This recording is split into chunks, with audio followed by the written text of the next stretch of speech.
नमस्कार, उत्तराखंड एक्सप्रेस में आप सभी का बहुत स्वागत है। आपके साथ मैं हूं नलिनी पांडे। देहरादून में इन्वेस्टर समिट का समापन हो गया है, जिसमें करीब 3.5 लाख करोड़ से ज्यादा के एमओयू साइन हुए हैं। साथ ही हजारों करोड़ के प्रोजेक्ट्स की ग्राउंडिंग भी हुई है। समिट के समापन पर पहुंचे केंद्रीय गृह मंत्री अमित शाह ने कहा कि उत्तराखंड में निवेश सबसे मुफीद है, क्योंकि ये सबसे शांत और सुरक्षित प्रदेश है।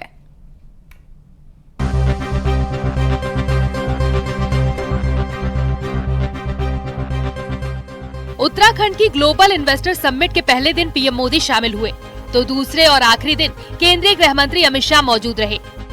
अमित शाह ने उद्यमियों को संबोधित किया और उत्तराखंड में निवेश करने के लिए आमंत्रित किया।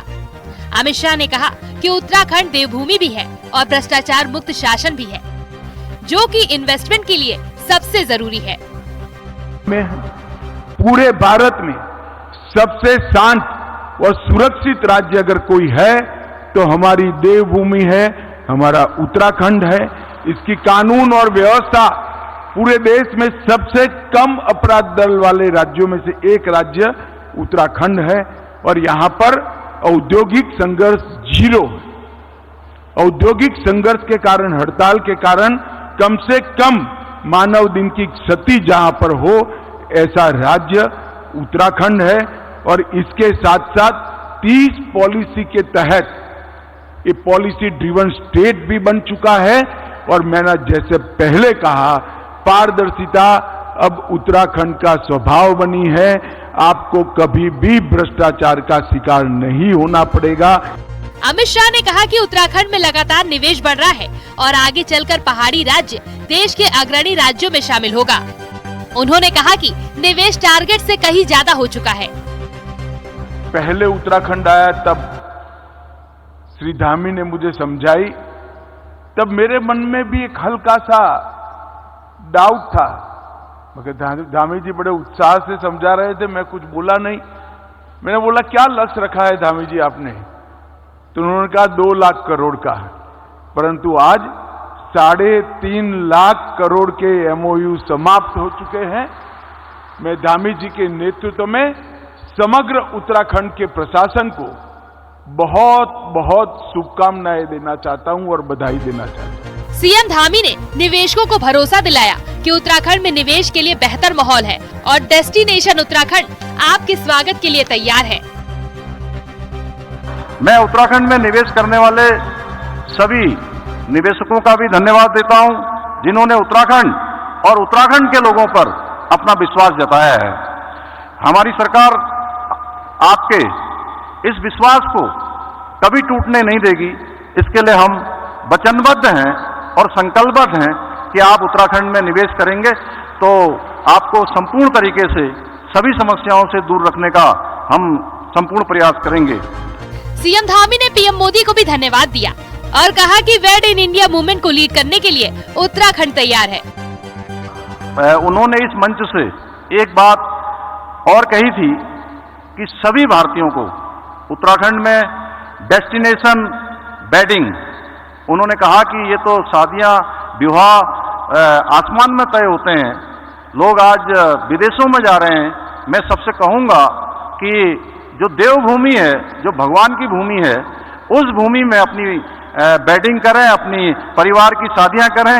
तो मैं आदरणीय प्रधानमंत्री जी का भी इसके लिए कोटि से धन्यवाद करता हूं।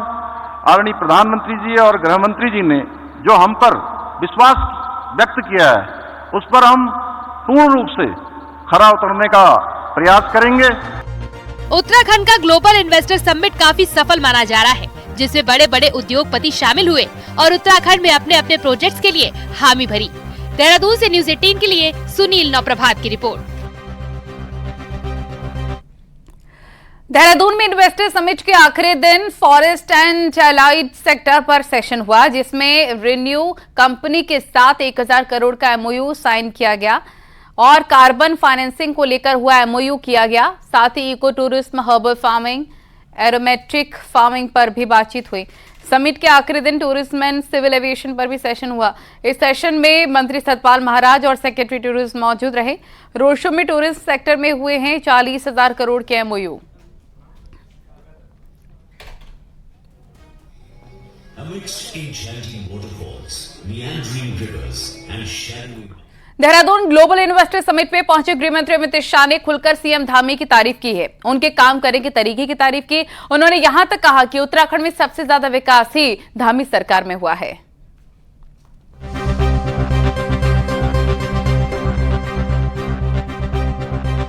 मौका था ग्लोबल इन्वेस्टर समिट का और यहाँ मंच पर केंद्रीय गृह मंत्री अमित शाह ने उद्योगपतियों को तो उत्तराखंड आने का न्योता दिया, साथ ही भरोसा भी दिया। लेकिन यहीं पर अमित शाह ने खुलकर मुख्यमंत्री धामी और उनकी सरकार की तारीफ की। उन्होंने कहा कि बीजेपी सरकारों में उत्तराखंड में सबसे ज्यादा काम हुआ और उसमें भी धामी सरकार अब तक की सबसे सफल सरकार है। तरीके से देखता हूं, मैं आज बेझिझक कह सकता हूं कि भारतीय जनता पार्टी के नेतृत्व में और पुष्कर सिंह धामी के मुख्यमंत्री काल में उत्तराखंड ने सबसे ज्यादा प्रगति करने का काम किया है। और ये प्रगति ऑल अराउंड प्रगति, हर क्षेत्र के प्रगति। चाहे 4 धाम यात्रा हो या फिर उत्तरकाशी का tunnel rescue operation, Amit Shah ने हर मोर्चे पर सीएम धामी की तारीफ की। धामी जी, मैं आज निसंकोच कहना चाहता हूं कि आपके नेतृत्व के प्रयास ने ही 41 मजदूरों को सकुशल बाहर निकाला है। पूरा देश चिंतित था, पूरा देश सोच रहा था क्या होगा ये श्रमिक भाइयों का। इतने दिन तक रास्ते नहीं निकलते थे और बीच में एक के बाद एक व्यवधान आते थे, मगर बड़े धैर्य पूर्वक अंदर उनका मोरल बूस्टिंग करने के प्रयासों सहित मैं बारीकी से देख रहा था पूरी चीज को। प्रधानमंत्री जी स्वयं इसको मॉनिटर भी कर रहे थे, मगर इसका एग्जीक्यूशन धामी जी ने बहुत अच्छे तरीके से किया।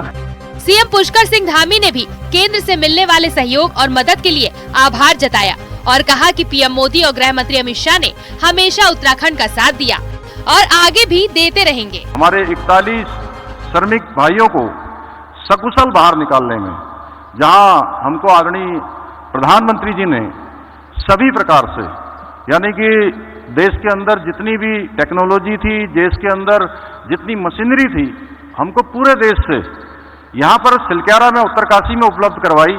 वहीं आदरणीय गृह मंत्री जी ने भी हमें लगातार जितनी भी एजेंसियां गृह मंत्रालय के अंतर्गत आती थी, उन सभी का आपके नेतृत्व में, आपके मार्गदर्शन में हमको लगातार सहयोग मिलता रहा। देहरादून के सफल ग्लोबल इन्वेस्टर समिट के बाद उत्तराखंड सरकार का अगला टारगेट केंद्र के साथ सहयोग करते हुए इन प्रोजेक्ट्स को धरातल पर उतारना है और केंद्र से मिली तारीफ के बाद धामी सरकार जल्द ही इसे पूरा करने की बात भी कह रही है। देहरादून से न्यूज़ 18 के लिए सुनील नवप्रभात की रिपोर्ट। तो ग्लोबल इन्वेस्टर समिट के समापन पर मुख्यमंत्री के सचिव आर मीनाक्षी सुंदरम का कहना है कि कुल 3.5 लाख करोड़ के एमओयू साइन हुए हैं और इस बार ग्राउंडिंग पर फोकस किया गया है।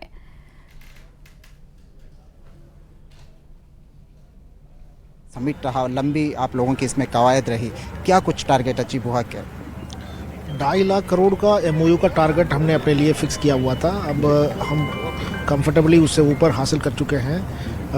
3 लाख करोड़ से ऊपर तो कल ही पार हो गया था, आज हो सकता है कि 3.5 लाख करोड़ तक चले जाएगा। सर, किस किस सेक्टर में खासकर हमारे एमओयू हुए हैं उत्तराखंड के देखते हुए? मल्टीपल सेक्टर्स में हुए हैं, manufacturing sector, tourism sector, energy sector और साथ में बाकी हेल्थ और एजुकेशन में भी काफ़ी उत्साह देखने को मिला है। एक बड़ी बात ये रही है कि जो ग्राउंडिंग हुई है 44,000 करोड़ के आसपास की, जो 18% के आसपास लगाया जा रहा है, एक बड़ा अचीवमेंट है। आमतौर पर देखा जाता है कि कुल जो एमओयू होते हैं उनका 10 से 12% अचीव होता है। क्या कुछ रणनीति रही है सबके पीछे?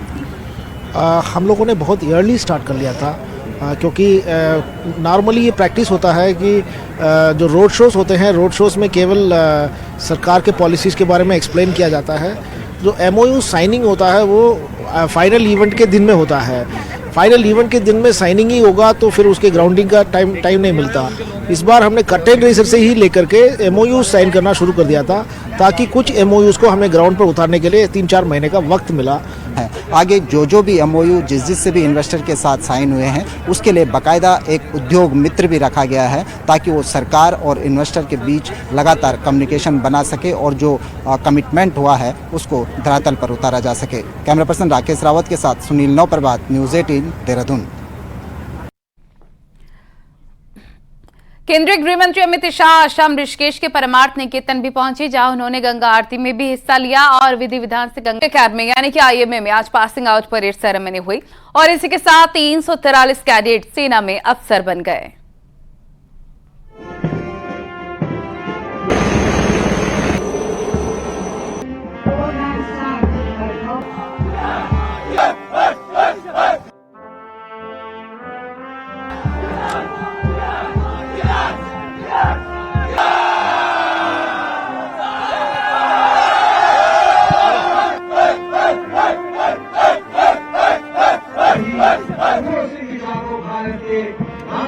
इसी के साथ 343 जाबाज भारतीय सेना में अफसर बन गए।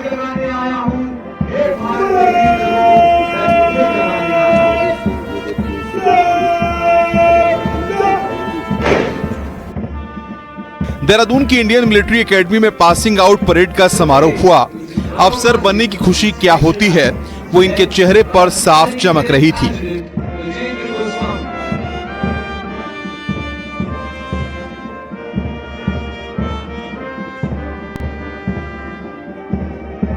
देश सेवा का जज्बा दिल में लिए सभी जब ये पासिंग आउट परेड सेरेमनी में शामिल हुए तो इनका जोश देखने लायक था।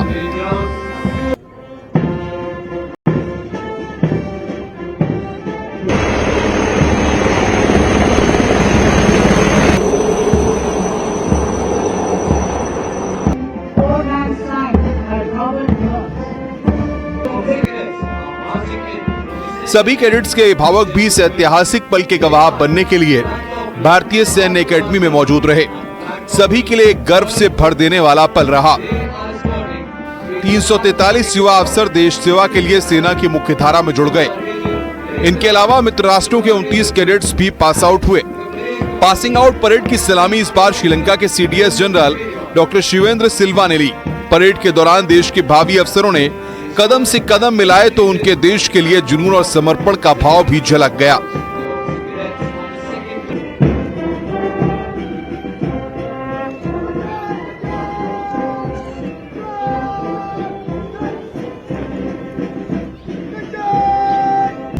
मुझे लगता है कि अभी तक का जो सबसे खुशहाल जो मेरा दिन होगा वो आज का ही है। और जितनी भी मेहनत जो भी मेरे माता पिता ने मेरे लिए की है, मुझे लगता है कि उसके सामने तो मेरी मेहनत कुछ नहीं थी। पर फिर भी जितनी हमारी ट्रेनिंग यहाँ पर हमें की जाती है, जो भी हमें सिखाया जाता है, ये स्टार्स बस एक उसका प्रोजेक्शन है। मैं कहना चाहूंगा जो पसीना हम लोग हमेशा बहाते रहते हैं वो कभी भी एक फोटो या एक वीडियो के माध्यम से कभी भी नहीं दर्शाया जा सकता। देश की आन बान शान की रक्षा करने के लिए सुरक्षा बल देने के लिए देहरादून IMA में पासिंग आउट परेड आयोजित की गई। पासिंग आउट परेड के बाद पिपिंग सेरेमनी की रस्म हुई। इसके साथ ही पासिंग आउट परेड में प्रशिक्षण के दौरान बेहतर परफॉर्मेंस देने वाले GC को भी अवार्ड दिया गया।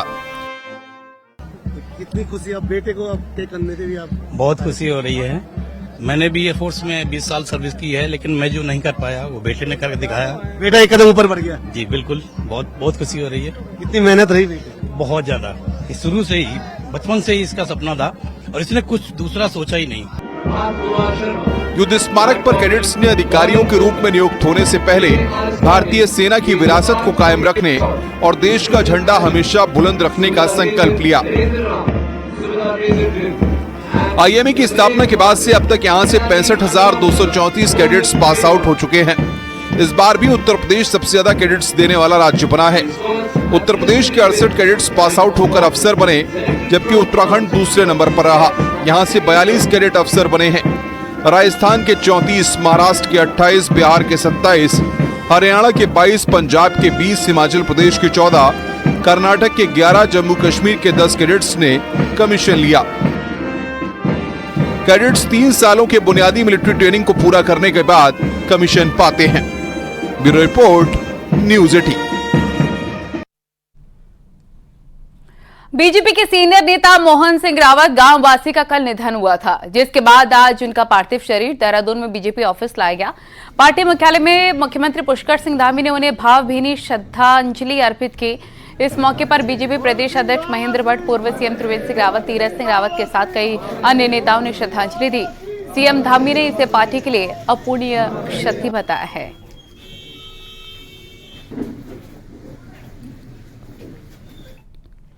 उत्तराखंड के पूर्व कैबिनेट मंत्री मोहन सिंह गांववासी का शनिवार को हरिद्वार में कनखल मेराज के सम्मान के साथ अंतिम संस्कार किया गया। गांववासी के भतीजे मुकेश रावत ने उनके चिता को मुखाग्नि दी।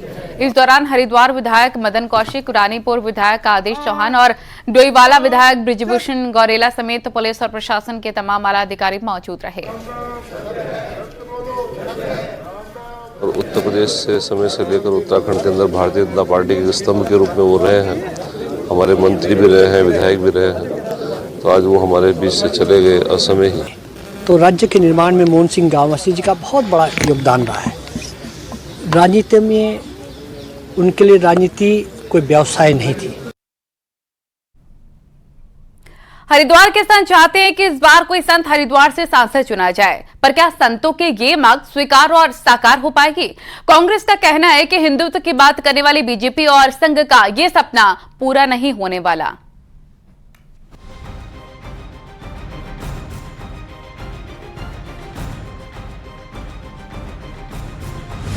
मठ मंदिर, संत महंत, संघ विश्व हिंदू परिषद, अखाड़े और आश्रमों का गढ़ है।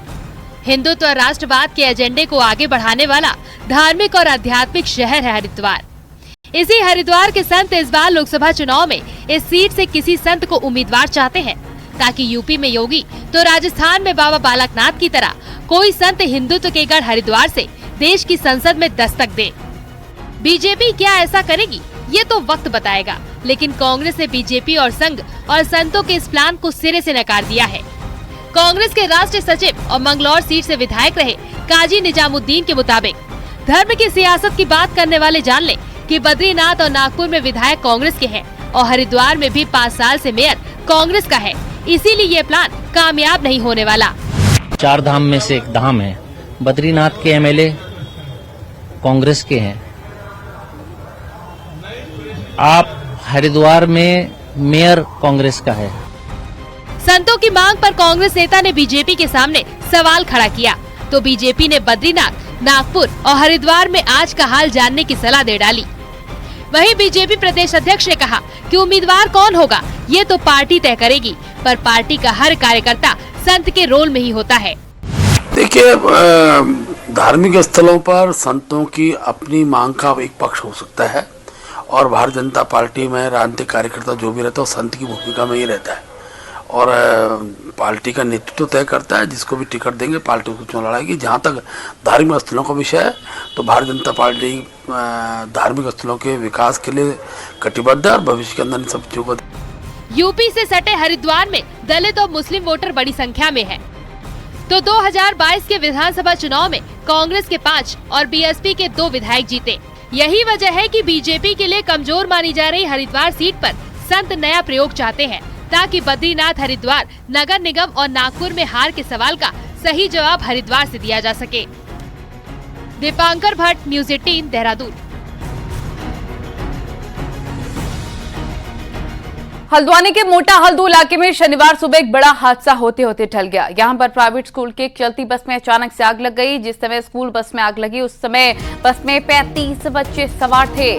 बस शनिवार सुबह लालकुआं इलाके से बच्चों को लेकर स्कूल आ रही थी। स्थानीय लोगों की मदद से बस में सवार बच्चों को बाहर निकाला गया। फायर ब्रिगेड की टीम को मौके पर बुलाया गया, लेकिन जब तक फायर ब्रिगेड की टीम पहुंचती तब तक सब कुछ जलकर राख हो चुका था।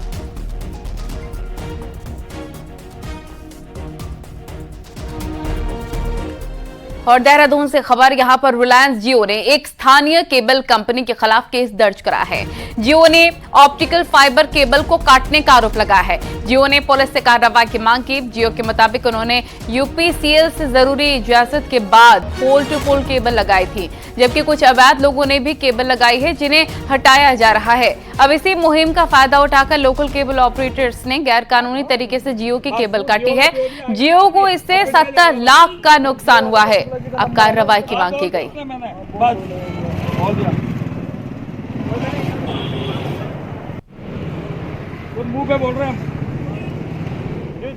एक महीने पहले देहरादून के शोरूम में हुई डकैती मामले में पुलिस के कुछ अजब गजब कहानी सामने आई है। 2 लाख के इनामी बदमाश को पुलिस यूपी के पीलीभीत से गिरफ्तार करती है, लेकिन उसके साथ मुठभेड़ होती है देहरादून के जंगलों में। ये पूरा मामला क्या है, इस रिपोर्ट में देखिए।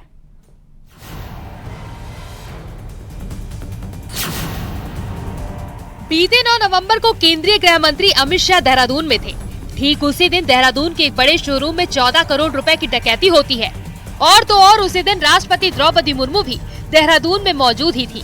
लेकिन एक महीने बाद जब केंद्रीय गृह मंत्री अमित शाह दोबारा प्रदेश सरकार के एक कार्यक्रम में देहरादून में मौजूद हैं, ठीक उसी दिन दून पुलिस ने डकैती के 8वें आरोपी विक्रम कुशवाहा को यूपी के पीलीभीत से गिरफ्तार किया। विक्रम कुशवाहा नाम का व्यक्ति अरेस्ट हुआ, जिसका कोड नेम पायलट था पूरे गैंग में, और जिसका काम था कि वो यहाँ पर जब डकैती की जब इसके सदस्य जाते हैं तो बाहर सपोर्ट बेस वेपन के साथ, गाड़ी के साथ ये मौजूद था। इस पूरी घटना में अजब गजब की कहानी आरोपी की गिरफ्तारी के बाद शुरू हुई, जिसमें पुलिस आरोपी को रातों रात ही देहरादून लाई और फिर उसकी निशानदेही पर वारदात में इस्तेमाल हथियारों की बरामदगी के लिए उसे प्रेमनगर के जंगल में ले गयी। पुलिस का कहना है कि आरोपी ने जंगल में पहले से ही लोडेड पिस्टल छिपा रखी थी और फिर उसी पिस्टल को निकालकर पुलिस टीम पर फायर कर दिया और मौके से भागने की कोशिश की, लेकिन पुलिस की जवाबी कार्रवाई में आरोपी के पैर में गोली लगी और फिर उसे अस्पताल में भर्ती कराया गया।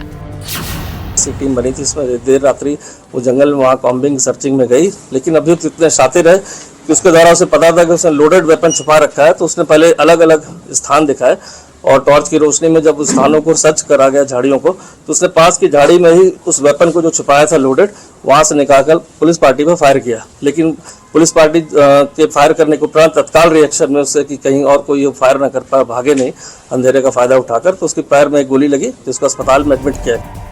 पुलिस ने भले ही आरोपी को गिरफ्तार कर लिया और दोबारा मुठभेड़ के बाद भी उसे पकड़ लिया, लेकिन इस मामले में सवाल ये भी खड़े हो रहे हैं कि कैसे 300 किलोमीटर दूर हुई गिरफ्तारी के बाद भी शातिर बदमाश ने पुलिस को चकमा दिया और फिर फायर भी कर दिया। देहरादून से भारती सकलानी के साथ सत्येंद्र बर्तवाल की रिपोर्ट। और यहाँ वक्त हो गया एक छोटे से ब्रेक का।